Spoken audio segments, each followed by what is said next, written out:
সারা পশ্চিমবাংলায় shoot out হচ্ছে, খালি মালদা না, কলকাতা বুকে হচ্ছে। আর সাধারণ মানুষ থেকে পলিটিক্যাল লিডার কেউ আজকে সুরক্ষিত নয়।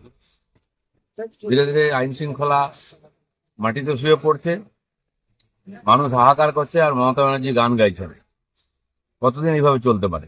সাধারণ মানুষের জীবনের সুরক্ষার কোনো চিন্তা নেই, গান গানে সময় কাটাচ্ছেন। আগে দেখে দেখা হয়েছে হাজার হাজার শিক্ষক রাস্তায় বসে আছে, বছরের বছর ধর্ণা দিচ্ছেন, সেই চিন্তা নেই।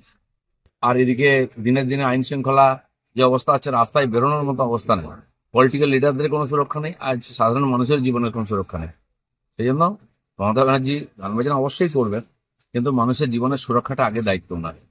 পুলিশের হাতে গ্রেপ্তার 5 সমীক্ষক, গ্রেপ্তার জনমত সমীক্ষক দলের 2 মহিলা সহ 5 বাঁকুড়া।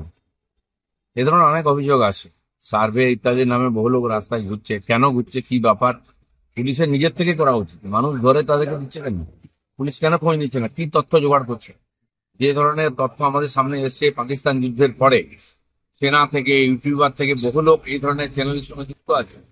এরা কারা, কেন করছে, তারা বৈধভাবে করছে কিনা, তাদের কি অধিকার আছে, এটা পুলিশকে যাচাই করে দেখতে হবে।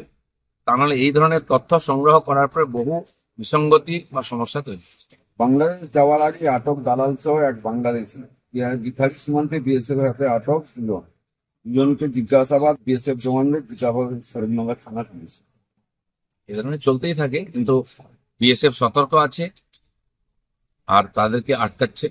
কিন্তু বিএসএফ এর কাজ হচ্ছে অন্য দেশ থেকে কেউ যদি না ঢোকে সেটা দেখা, এখান থেকে কে যাচ্ছে আসে এটা পুলিশের দায়িত্ব, পুলিশকে এটা নজর রাখতে হবে। কিন্তু কুণাল ঘোষ বলছে তো বিএসএফ এর দায়িত্ব দেখার। বিএসএফ এর বন্দুক থাকে অন্য বাইরের দিকে, ভেতরের দিকে থাকে না, এখানে পুলিশ আছে তার জন্য। আর বিএসএফ কাউকে অ্যারেস্ট করলে পুলিশকেই দেয়, তাদের সাথে আইন শৃঙ্খলা নেই।